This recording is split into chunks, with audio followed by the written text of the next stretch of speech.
Assalomu alaykum, O'rizor Opton qadrli obunachilari. Sizlarga yana ishonchli do'konlarni tanishtirishda davom etamiz. Hop, biz hozir faqat asosiy mahsuloti ketchup mayonezdan bo'lgan do'kon kelganmiz. Bular ham ancha yillik tajribaga ega insonlarning do'koni bo'ladi. Ishonchli. Hop, sizlarga endi shu do'konda sotiladigan ketchup mayonezlar narxlarini birma-bir aytib o'tib ketamiz. Birinchisi Yelena mayonez 18500 so'm ekan, ketchupni ham 18500 ekan. Hop, keyingisi Manar ketchup 11200 so'm, mayonezi 12700 so'm ekan. Keyingisi Admiral.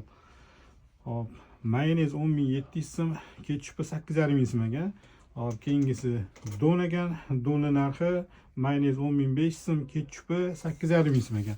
Endi eng hadovoy bo'lgan chig'atoy va chimboylar narxini ko'ramiz. Hop, chig'atoy mayonez narxi 16700 so'm ekan, ketchupini narxi 8500 so'm ekan. Chimboyniki bo'lsa, hop, mayonezi 16000 so'm ekan, ketchupi 9500 so'm ekan. Bu hammasi optim narxlar. Hop, kelganda dona narx bo'lsa sal qimmatroq, o'zgarishroq bo'ladi.